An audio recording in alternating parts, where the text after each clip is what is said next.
জয়গুরু বন্ধুরা, আমার চ্যানেলে বিউটিস কিচেনে আপনাদের সবাইকে স্বাগত। আজকে আমি আপনাদের বেগুন পোড়া রান্না করে দেখাবো। দেখুন, শীতের সিজনের নতুন রেসিপি, একদম বেগুন পোড়া।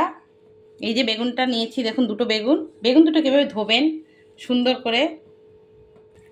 দেখুন বন্ধুরা, আমি এই যে জলে এভাবে কিন্তু ধোবেন বেগুনটা, কারণ বেগুনে অনেক সার দেয়, তো এতে বিষ হয়ে যায় বেগুন। দেখেন তেল তেলে বেগুন হয় কেন, যেহেতু পোকা ধরতে পারে না। তো এভাবে ধোবেন।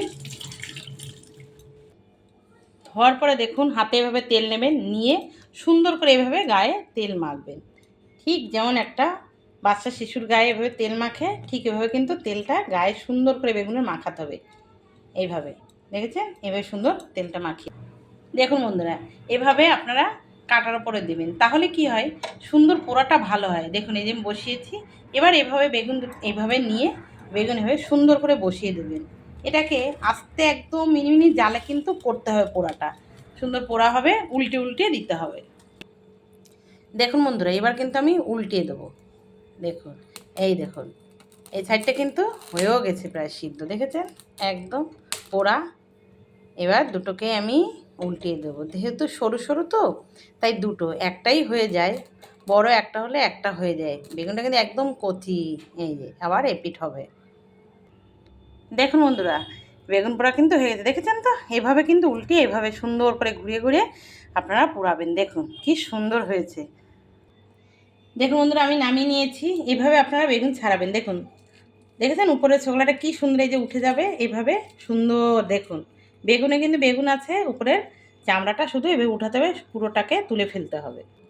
দেখুন বন্ধুরা, আমি যে বেগুন পোড়ায় যে জিনিসগুলো দেবো, এটা হচ্ছে পেঁয়াজ কুচি, ধনে পাতা কুচি আর শুকনো লঙ্কা। শুকনো লঙ্কাটাকে আমি পোড়াবো, পেঁয়াজটাকে আমি একটু তেলে নেব। কাঁচা পেঁয়াজ খেলে গায়ে যে গন্ধটা আসবে, সেই মুখের গন্ধটা তাহলে পাওয়া যায় না। হালকা তেলে আমি দেবো শুধু। কড়াইতে দেখুন সামান্য আমি তেল দেব, সামান্য তেল দিয়ে দেখুন বন্ধুরা, এবার আমি পেঁয়াজ কুচিয়ে রাখা পেঁয়াজটাকে দিয়ে দিচ্ছি। এটাকে একটু নেড়ে ছেড়েই নামিয়ে নেবো, জাস্ট একটু। দেখুন বন্ধুরা, আমার পেঁয়াজ কিন্তু হয়ে গেছে, আমি এবার নামিয়ে নেব পেঁয়াজটা। জাস্ট এতটাই আপনারা ভেজে নেবেন যে না পুড়বে না ভাজা হবে। দেখুন দেখুন বন্ধুরা, এইভাবে সারাশিতে দিয়ে লঙ্কা পুড়িয়ে নেবেন। এভাবে একটা একটা করে, যে যেমন ঝাল খান সে তেমনই লঙ্কা দেবেন। আমরা তো একটু ঝাল বেশি খাই, এই জন্য আমরা 2-4টে দেই। দেখুন বন্ধুরা, আমার পুরো বেগুনটাকে ছোলা হয়ে গেছে বেগুন দুটো। দেখুন এভাবে দেখবেন আমার পোকা টোকা না থাকে। আমি এই যে লঙ্কা পুড়িয়ে রেখেছি, ধনেপাতা কচিয়েছি, এই যে এটা পেঁয়াজটাকে যে তেলে রেখেছি। এবার আমি লঙ্কাটাকে লবণ নেব, লবণ দিয়ে এভাবে থেতো করবেন লঙ্কাটা, সুন্দর করে এভাবে থেতো করবেন। দেখুন বন্ধুরা, লঙ্কাটাকে দেখেছেন কি সুন্দর থেতো করেছি, এভাবে করে নেবেন। এবার আমি দিয়ে দেবো কাঁচা তেল, সর্ষের তেল মাখার জন্য দিতে হবে, একটু তেলটা বেশি দিতে হবে। এবার দেখুন এই যে এভাবে, এবার আমি একদম যে হাতে যে লঙ্কাটাকে গুঁড়ো করেছি শুকনো লঙ্কা পোড়াটা, সেটা ধনে পাতা দিয়ে দেবো, এই পেঁয়াজটা দিয়ে একসঙ্গে এটাকে মাখতে হবে।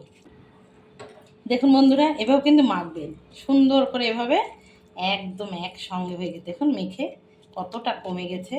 দেখুন দেখুন বন্ধুরা, আমার মাখা হয়ে গেছে। দেখুন বেগুন পোড়া, দেখেছেন বেগুন পোড়াটা।